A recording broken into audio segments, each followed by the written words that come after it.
Welcome to No Match for a Blaster, a Star Wars role-playing podcast, Episode 16, Julius Station.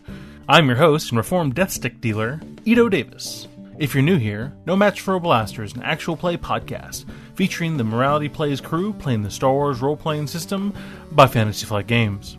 To make sure you don't miss any of our big updates, like when we launch our Patreon, follow us on Facebook at No Match for a Blaster, or on Twitter at No Match Podcast.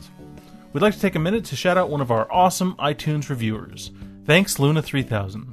We're working on improving the quality of our recording potatoes.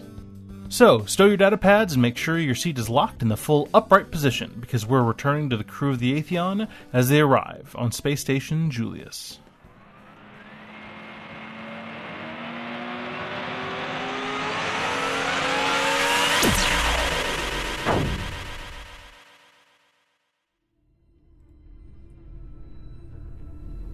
Long ago, in a galaxy far, far away, the New Republic is in disarray after the devastating attack by the First Order's Star Killer base. Scattered and weakened, the remnants of the galactic government struggle to protect its worlds from this conquering force. Old lines of war sweep the galaxy, military struggles falling into old patterns, and planets and moons barely recovered from the galactic civil war find themselves once again on the front lines. In the chaos, the moon of Hoban readies itself for conflict. While some of its citizens remain to defend their home, others have boarded transports to escape to safer pastures. But when word reaches the moon of a First Order attack against their escaping brethren, Marshal Remy Drobash and Cassie and Kamaya Saris take it upon themselves to seek out help for their besieged home.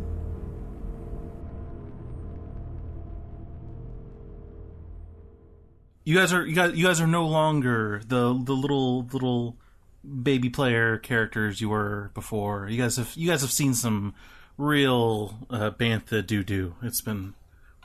I've got that 1,000-yard veteran stare. And our wounds and strain. We reset those at the end of last time. Okay. So, where we left y'all, so you guys had made the plan to go see the gentleman on Remy's Hollow. You guys have an exciting 8 hours in hyperspace. You were given jump coordinates by Commander Char. They're direct jump, it's all the math that you need to punch into your computer to do this, so no one has to do any astrogation whatsoever. It's kind of a cramped transport. If the Empire made like a flying bus, that's what you got. Has anything happened during the intervening time? Remy decided that the best thing for him to do would be to get some sleep during the hyperspace. So unless he's needed, that's what he's going to try and get some sleep. He has a feeling that he's gonna need it. Did you want to play the Hollow for them? Yeah, no, he can play the Hollow for him. Yeah, okay. That's fine. Because I feel like at some point, as we're...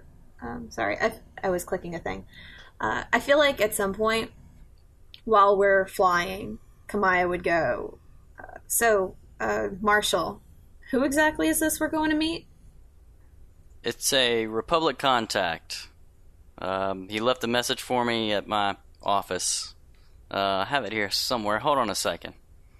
So you have it on roughly the size of a USB kind of chit, and you jam it into the front console of the transport vessel, and it has a nice little hollow projector on the front, and you see it jump up. Hello, Marshal Drobash. This is Sebastian Shaw, Commander of the New Republic Fleet. It has come to my attention that given your unique experiences with the First Order, you could be of use to us. Your presence would be very appreciated, as I will be stationed in the Julius Space Station in the Detritus system for the coming week. I have included hyperspace coordinates and means to contact me once you have arrived. The Republic is in need of your help, Marshal. I trust I will see you soon.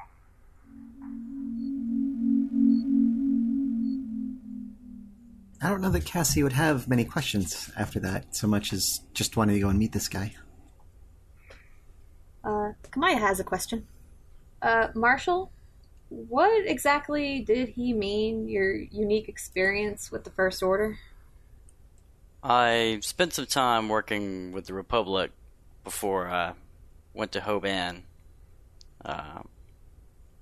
I can only assume that's what he's referring to. Were you working in close proximity with the First Order? No. The First Order is kind of a newer term. We thought they were just some kind of splinter cell from the Empire, but it's a long story. Basically, We've got 8 hours. She kind of has you there. okay, let me rephrase. It's a personal story that I don't want to get into. But basically, I was trying to track them down for a long time. All right. And she kind of turns and kind of rests back in the pilot's chair. It is a Imperial-designed flight chair. It does not recline.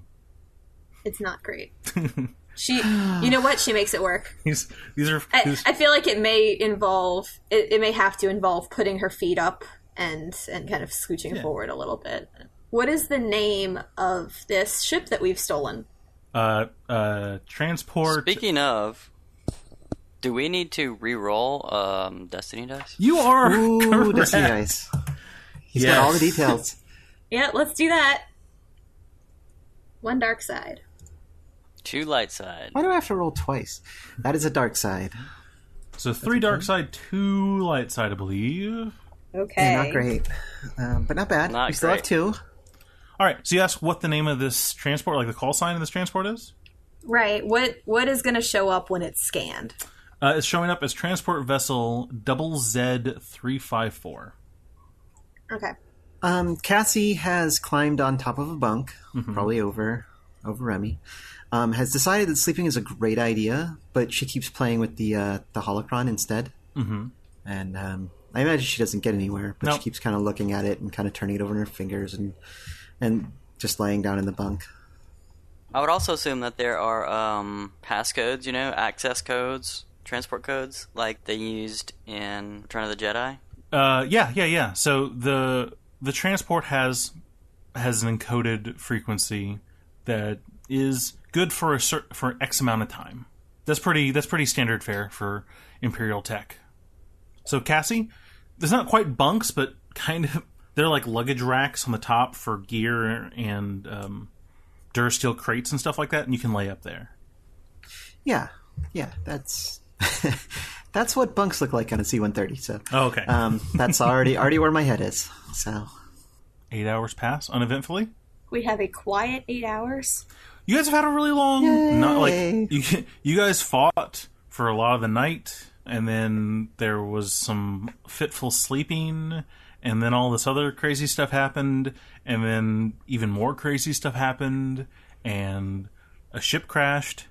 You guys, I could totally see crashing out for quite a few hours. It kind of sounds like Remy and Kathy try to sleep. I think Kamaya is sort of sitting quietly, reflecting at the moment. You start to approach. You're about 10 minutes out from leaving hyperspace. I will wake them up. yeah, I'm awake. Marshall, we're almost there. Oh, and he stretches and gets up, starts checking his blasters. About 10 minutes out, is there anything in particular we need to tell him at the station to get you in to see his Commander Shar? Give you any instruction? There is a comm signal, a comm code, where there was a readout of hyperspace data and computations. There was also a secure mid-range comms code. Okay, so that's essentially going to work once we get out of hyperspace. Or is that going to work when we get really close to them? Mid-range, so you have to get kind of close. Okay. I don't know if anybody is familiar with this place. We should figure out if anyone is familiar with this place. Are we making some sort of lore roll? Yes. Are we on the Outer Rim? Yes. I need lore, Outer Rim. This is going to be a hard. Hard. Uh-oh. And if you've never set foot off of Hoban, it's a black die. The black Okay. die. Oh, man. So is it 3 purple then? 3 purple. Oh, I failed. I don't know anything about this place. You rolled all the dice I wanted to roll. That was close. I got 1 threat. I've heard of this place, but I couldn't tell you anything about it. You heard about it in a limerick? Yeah, but I couldn't. Is it Aqualish but- from Nantucket? That's all you know. Those Aqualish limericks get pretty spicy. Yeah, it's pretty obscure. You start coming out of hyperspace, and as the peels of white streaks shorten into stars once again, you see in front of you, a couple hundred meters in front of you, just like, it almost looks like a debris cloud. It looks like there are parts of ships floating around, moving. They don't have a particular pattern or moving with any speed. It looks like the edge of this massive cloud of debris almost undulates and moves and stays within a certain area. Well, that looks bad. And I would like to use a computer roll Yeah. to see if I can sort out pick up a pattern or find a way through, or see if I can find the station itself. Sure. Essentially doing computery things to find things out. So you're using the scanner, essentially. Yes. Okay. Give me moderate difficulty with 2 black die. I need many skills. So many skills. It's tough. So many Well, skills, you're a threat. and apparently it's very tough. And I picked up a threat, so apparently...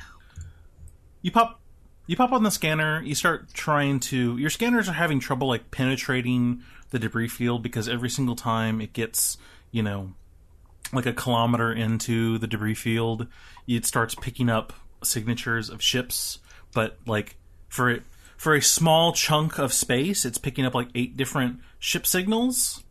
Like every square seems like it's still registering as a full ship, even though it's not a full ship. You think you can navigate through it pretty well, slowly? Yeah, I'm getting a lot of interference here. I think if you go, and I'll program in a little path on her console. I think if you go like that, we should be able to work our way through if you're careful, but I can't make sense of this. So does this seem like just a debris field? Like, does it seem like just sort of an asteroid field that's giving off weird signatures, or does this seem like Something's wonky not about a natural this. thing? That Something is wonky about this. First off, this is a location that seems intentional. Especially the way how the cloud isn't expanding. Like, every single black box seems to be on and putting out information and is messing with the sensors. Oh, okay. I see. So it doesn't feel like, maybe a planet just exploded. No. It feels like somebody is trying not to be found. Yeah. Okay. Just wondering how worried I should feel. Great. Yeah, we could do this. Kamaya seems unconcerned that there's this debris field. She is pretty certain that she can fly through it. Pretty certain. So full All right. full shields on? I turn up the shields. I put the shields on in case something decides to shoot us. Right, because we are flying into this system, into the space station to meet a Republic agent and basically an Imperial ship. Yep. Right. We're in a first An order Imperial ship. transport Yeah. ship. So as soon as we can reach that guy on the comms, it would probably be a good idea to tell him not to Absolutely. shoot us. I was thinking that too. You pop on the shields, you start easing in. I'm gonna need a moderate difficulty piloting with 2 black dice. I will take one of those off for being a skilled jockey. Good! All right. Hey! I succeeded with 2 threats. 2 threats. So you're able to make it through the first, the first layer of debris. You start moving in. Your shields kind of pop and fizz a bit as smaller chunks of debris and scaffolding and ship plating kind of just bounce off. That's perfectly fine. And you start moving towards a more inner layer. You start seeing massive chunks of ships. Chunks of ships that are about 3 or 4 or 5 times as big as the Atheon. Your threats are going to be that The outer shell was kind of undulating. You would see debris push out like it was going to expand farther and then slowly kind of pull in. Mm-hmm. When you're at this layer, it's kind of doing a slow swirl, but it's not at the edge, so it's not being pulled back in. So there's a bit of debris moving that could hurt your little first order transport vessel if it came in contact with it. Okay, so it'll just be a little bit more complicated to move through this debris. It'll be a 3 purple, 2 black for the inner ring with bigger Rocky Road chunks of ships. All right, here I go. Rocky Road. Yeah, the camera shows Remy quietly buckling in his safety harness. All right, here I go. Ooh, I failed with 5 advantages. How did that happen? There's a lot of coffee here on the bridge. Ouch. So... what did the failure do? Does that mean we ran into something? Yeah, a large chunk of, Corellian cruiser back end swings in, and you try and dodge it, and then the other half of it swings in from another side and knocks the back of your transport and puts you a bit of a spin. The centripetal force kind of pulls everyone who's not really... everyone's tied in? Who's not tied in? Who was silly enough to wear a seat? Oh, you are like a tilt-a-whirl carnival ride. You're pressed against the wall a little bit as the spin pulls you against the wall. Take some strain. This isn't fun. Take 4 strain. Oh my god, what are you doing to me? You kidding? This is a little fun. Everyone else take 1 strain. You're supposed to warn people before you... Ow. I really feel like you should have expected something to hit us at some point. I've never been off... Ow. Your leftmost transport wing is kind of a little crumpled, but you're in space, so wings don't help anyway. So you're at a bit of a spin. You're able to recover slowly. The centripetal force slows down, and as you keep moving, you see a little bit of light start to come through the debris field in front of you. As you notice that in the center of this massive debris field, there's a relatively small blue dwarf star at the center. For long chunks of time, you see massive ship chunks float between you and the dwarf star, and it's just, once again, like you're pitch black space darkness again. But at the same time, now as you're getting closer towards the center, you see the light glimmer and reflect off of all the ship parts floating around. It's very eerie. Mm-hmm.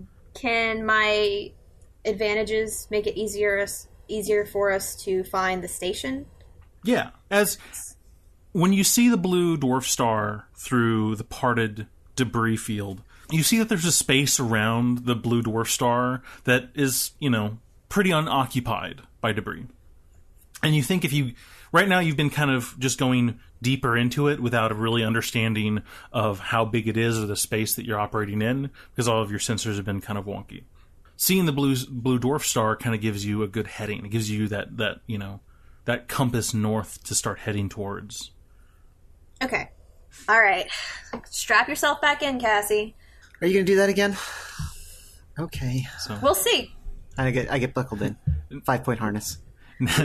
We'll see, and I imagine that there's a lever that she pushes up, zoom towards the spot that she's found that was going to help us. So now you have a bearing. Take off one of the black die. So it's going to be 3 and 1 black die, but you're going to knock that away anyway. Just a success. Just a success. All right. So I feel like it's just 1 success and no advantages, no threats. And I feel like this means that she just barely gets through all these little chunks of debris fields. So, there are times when, we have to, very narrowly fit through 2 things that are colliding together and jump, going over and under, and it looks very close. It looks like a very close call, but she gets through it without any further damage to the ship.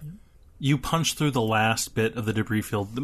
At the core of it, the most inner ring of it, was super dense of ships. And you're almost surprised at the distance you were at. You could even see light through this. But finally you push through it, and it's just the calm eye of the storm almost. There's a very sizable chunk of space between the smallish dwarf star and the ring. And it feels very awkward and very unnatural because, stars have gravity. The sensors start working again. Mm-hmm. So I'm going to need a new computer check. It is breathtaking. Uh-oh. There's a blue haze of light everywhere.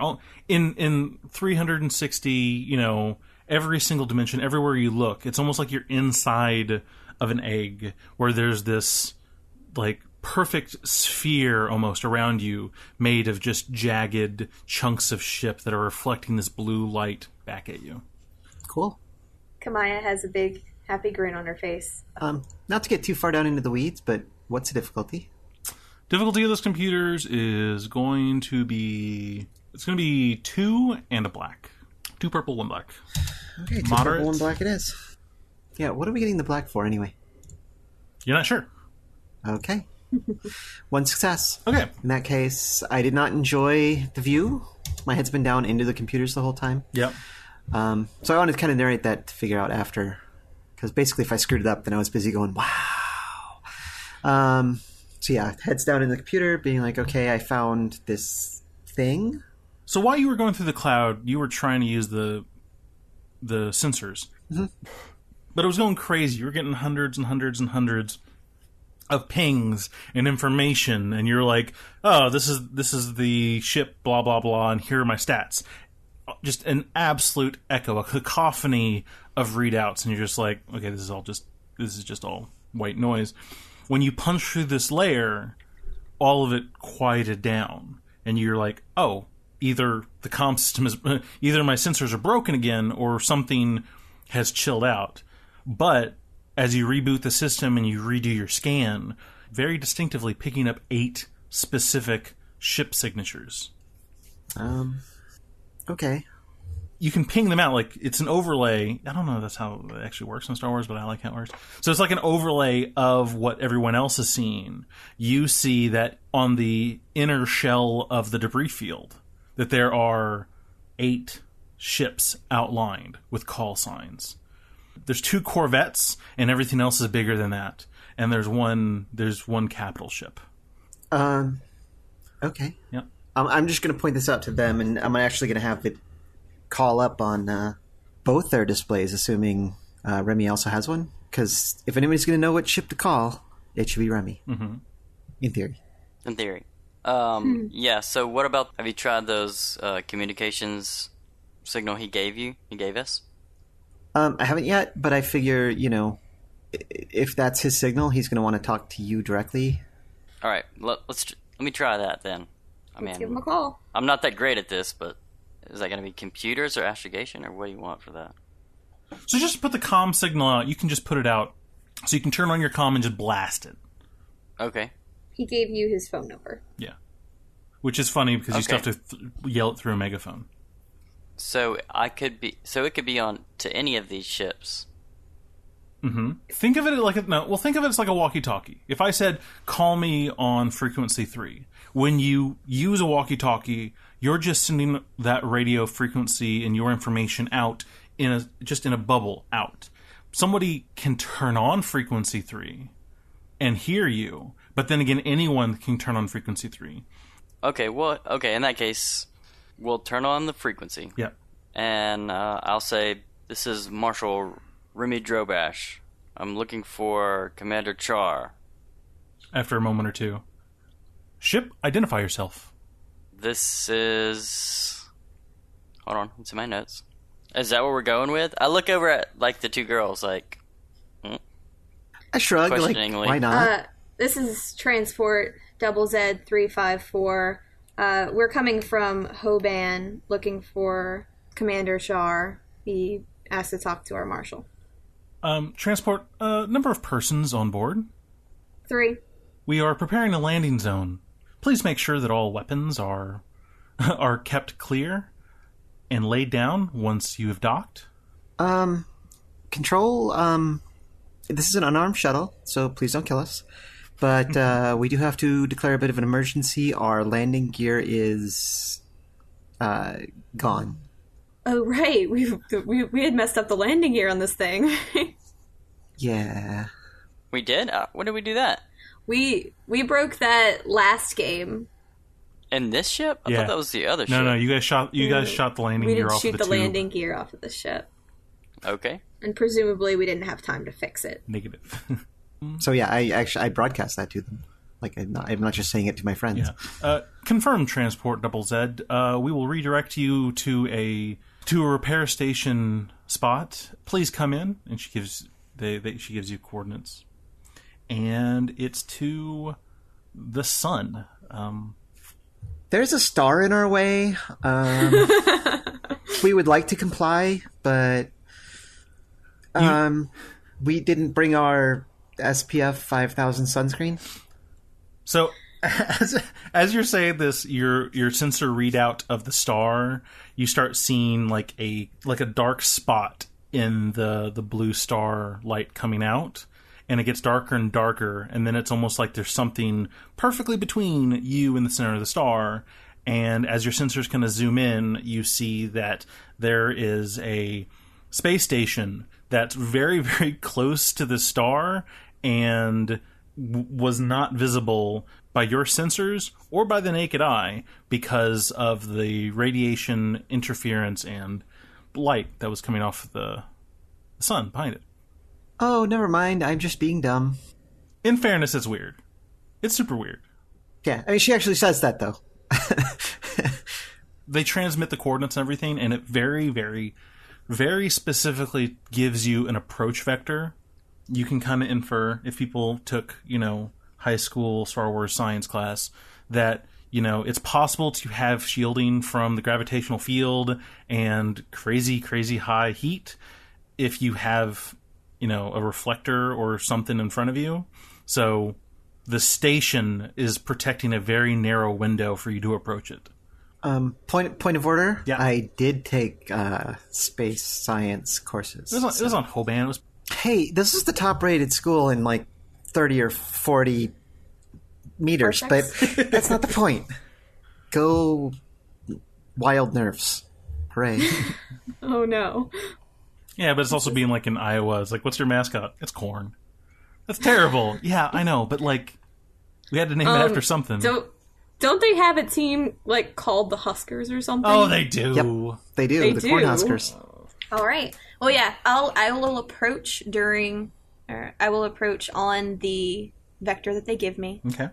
I feel like I should be pretty familiar with the protocol just from my time in flight school. You start to come in. As you get closer, you see that it's this large, conical-shaped space station. Space stations kind of look. But the tip of it, the narrow end of it, is pointed towards the star. It has this like umbrella half dome underneath it. And that's where a lot of the star's direct energy and light is all going to be pushed off. And you can see that because you're given an approach vector, that this retractable second half dome in the center of the space station is also kind of spread out to give you even more, to allow for the approach vector. And that if it were pulled back, it'd be very, very, very difficult for someone, even if they knew where the station was, it'd be very hard to approach it. There's no capital ships. There's not even any real big cruisers docked with the ship. You see tons and tons of smaller medium to small transports are attached to it, but it does not accommodate massive ships, which might make sense as to why the bigger ships are in the debris field. So you start to approach along the central spire. You see that your docking bay is there, and you move towards it. As you enter the shielded docking bay, you see a lot of armatures. It looks like this bay is completely ready for repair duties on bigger ships that even could probably fit through the docking bay. It's pretty high-tech stuff. Mm-hmm.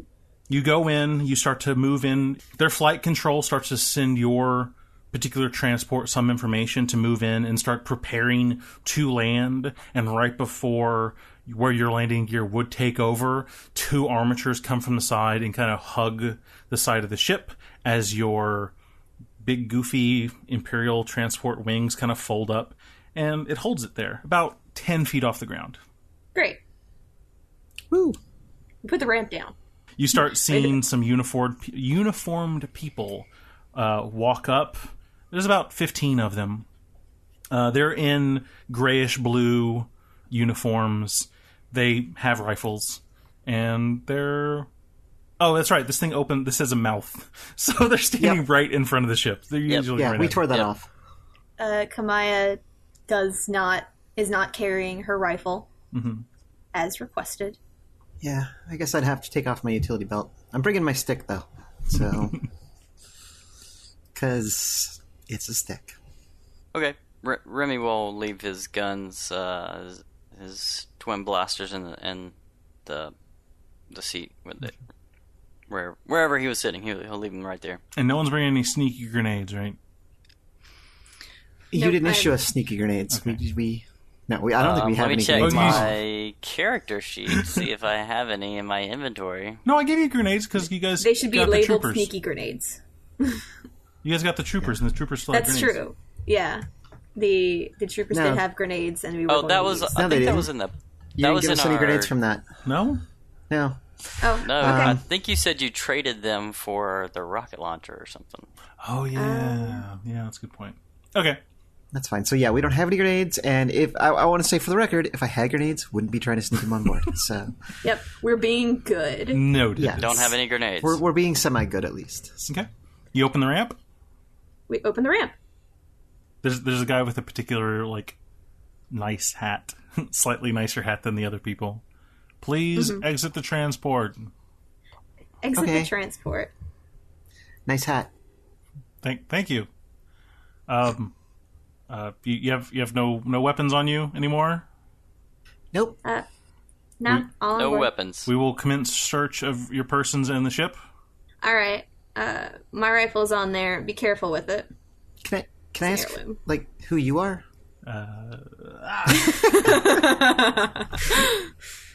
Got him. Aw. Made him come up with a name. There's- We got a list though. I mean, you know we're gonna ask you for names. Like, Yeah, I know. all the I time. made like 8. I mean, come on. I am Station Security Officer Joaquim. Nice to meet you, Station Security Officer Joaquim. I'm Cassie. She holds out her hand. He's like, it's a pleasure to meet you. Unfortunately, we need to conduct our routine search before you're allowed further onto the station. I just literally wanted to shake your hand. I wasn't going to go anywhere. I understand. Protocol. Maybe not protocol here. Okay, rudeness apparently is protocol here.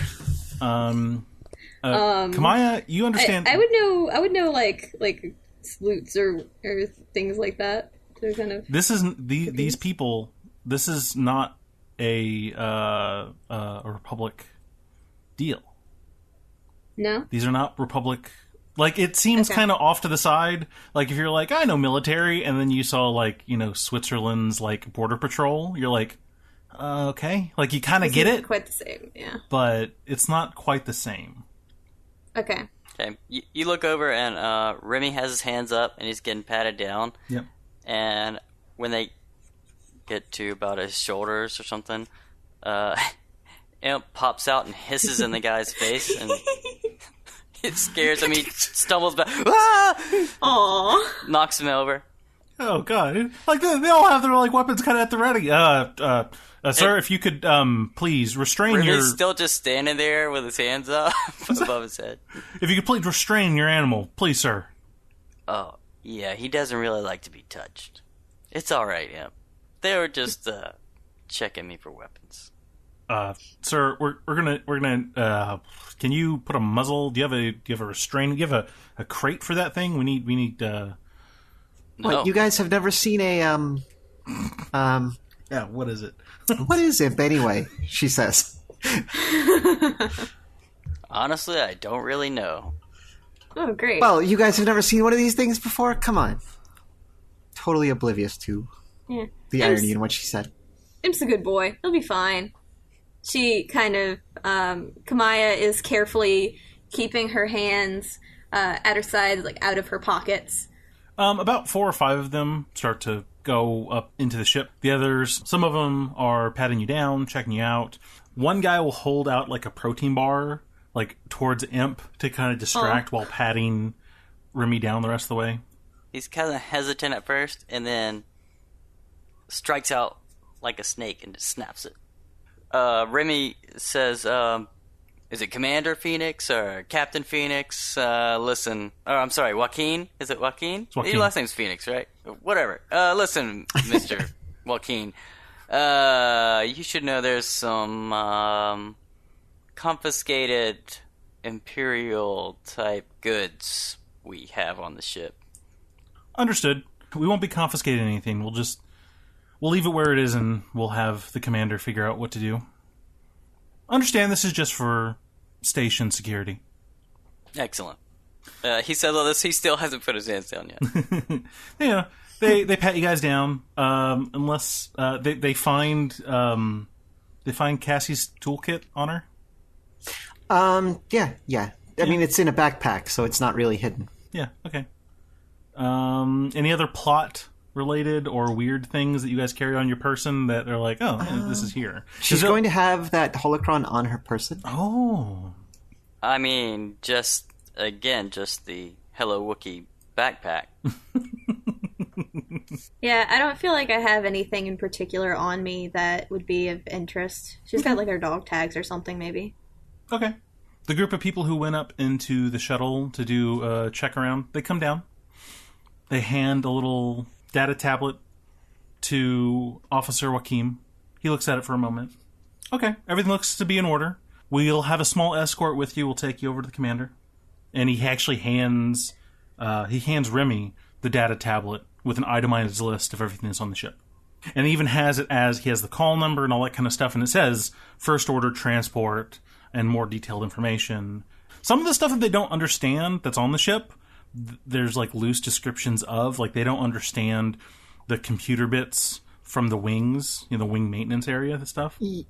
Yeah, I'm not going to help them figure it out. That's fine. I'm just saying that, I don't know. the data pad will kind of give you a gleam that they understand. They specify and designate all the first order gear by the first order, like as first order, and even more detailed information about the gear than you even knew. Okay. See, if you wouldn't mind following me. Yep, we follow. Yep. Yep. I mean, if we did mind, would we still be following you anyway? I'm Sure. just curious. No, sure. I mean, Yeah, so just curious. I'm still following. Okay. Let me follow. see how I follow. Joaquin like doesn't have a full on stick up his butt. He's okay. He's fine. He's not Imperial and he's not Republic. He's a Canadian Mountie kind of a thing. It's just like, all right, yes, let's go. So he goes. 10 of the guys stay at the ship, and the other 5, one of which is Officer Joaquin, walks with you. You start walking. You guys go through the massive airlock doors from the hangar. You start turning down halls. You start seeing people. You see people, like, based on their clothes, you can tell that some of these people are smugglers or pilots, or, some of them are, some of them have Republic Defense Force jumpsuits on and stuff like that. And then you see aliens of every variety. There's an Aqualish, and there's this, and this, and this. And you start walking through. He takes you to a hyperlift. You start going up. It's a little packed. There's 8 people and an imp in this star elevator. You start going up. Looks like you're going... Huh?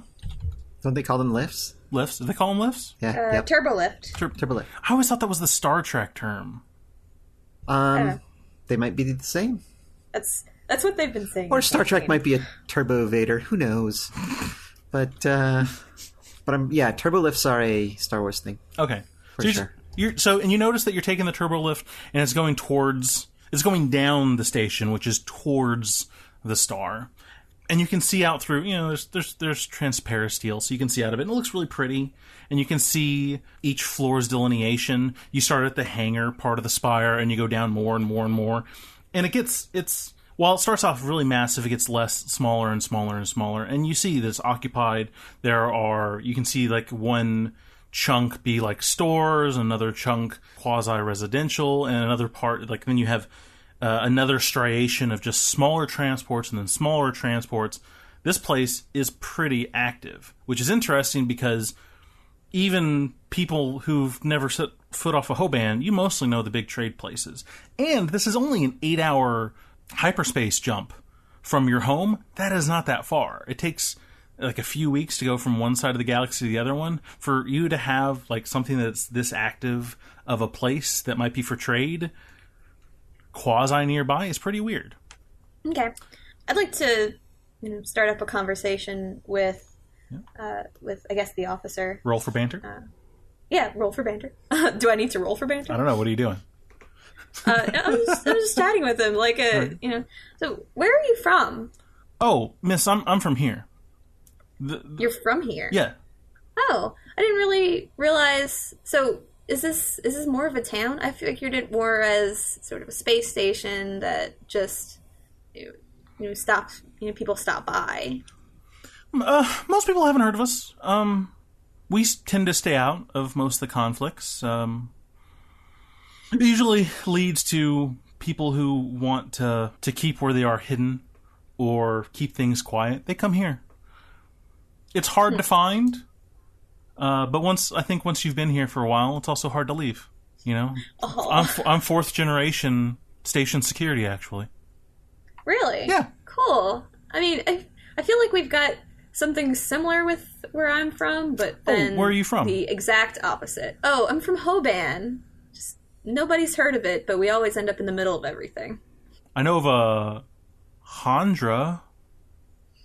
No, we're not that far from here, actually. It was only about 8-hour jump. Do you like Nerf burgers? I can't say that I've ever had one. Most station food is, well, I mean, we trade for, different military and then privatized ration stocks. So, and we do have a pretty good hydroponics bay, but outside of that... You've heard of Nerfs. As an insult. You're aware that they are a food that people consume. Yes. Okay. Kamaya kind of rubs her head a little bit. Those Nerfs came from our moon. Oh. If they were anywhere around here. Okay. It's a small moon. But it's weighed down by a bunch of Nerfs. There's a particularly good rehydrated meat patty restaurant on the 78th floor. If you get a chance, you should try them out. Oh, you should take us there. She smiles at him. Remy kind of turns his head and raises an eyebrow. Looks like there are 4 other security guardsmen in there too, and their lips are really straight. They're like, Kamaya knows what she's doing. Cassie just looks up at Remy and rolls her eyes in a theatrical fashion. Anybody want to ask me what this guy looks like? No? Okay, that's fine. He probably doesn't look like anyone notable. I feel like she's Doesn't he resemble John Hamm a little? Does he have dark hair and maybe a scar on one lip? No, he's ginger. He's ginger. Okay. I feel like he should look like Ginger John Hamm. I don't know where that comes from, but I feel like that would be appropriate. He looks a little like one of the Weasley brothers. Oh. Oh, great.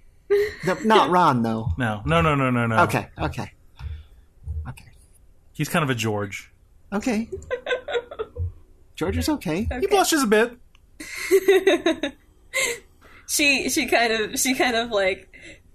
has a big smile and tries to pull other people into the conversation and stuff. So she sort of takes pressure off of them for a minute. Well, the other 4 NPCs that I have control over aren't doing anything, so that's. They won't talk to us. Nope, they're letting this guy. Are you guys from here too? Just kind of a. I didn't hear that. What did you say? I quite agree. What do you think about Nerf burgers? I'm not making up any more NPC names for these security guys. All you did was just challenge us. So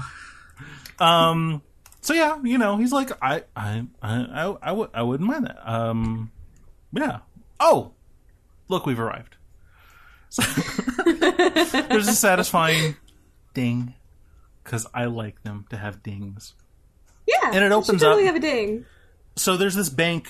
There's the centralized bank of, what are they called? Credits.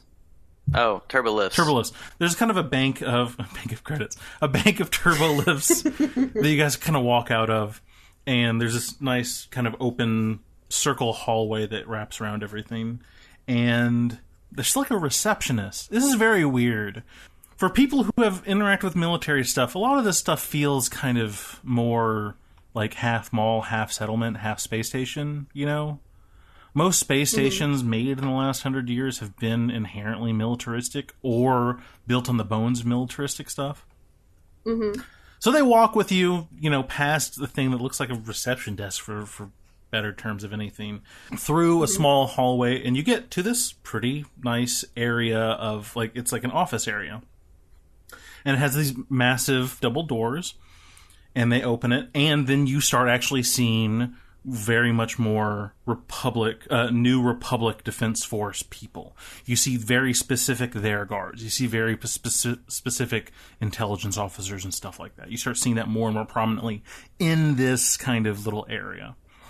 And once you guys get to that area, they kind of do a little bit of a handoff. He's like, well, I hope it goes well. And, yeah. And he hands you a little, he hands you his card, which has his, if you need anything. I got a number. I mean, assuming this goes well, but. Who did he hand the card to? He handed it. He handed it to you. You were interacting with him. Okay. That's what, I just wanted to make sure. Great. Yeah. See you around. Yeah. She puts it in her pocket. Awkward moment. 1, 2. Okay, yeah. All right, boys, let's go. The second they get 30 feet down the hall, he's like, somebody's like, shut up. And you see, you turn back around and you see New Republic Defense Forces. Like they have their blasters. They're fully decked out. Yeah. And there's a big double door. Okay, so we go to the double door, right? Yep. Yeah. He's waiting you. You can go in. There's a guy who looks like he has, a stick way up his butt. Open the door for you. And you see a pretty modest little desk, and you see some banks of, off to the side of the room, you see like smaller desks, and people are, kind of frantically working. You see maps and big hollow displays of areas and data pads just stacked up like crazy and everything like that. And you see the person that you see Commander Shar, at a pretty modest desk in the front of the center of the room, back towards the back of the room in the center. Standing there, talking kind of in whispers to somebody, and he looks up and sees you and tells the person, go away for a moment. Please, come in.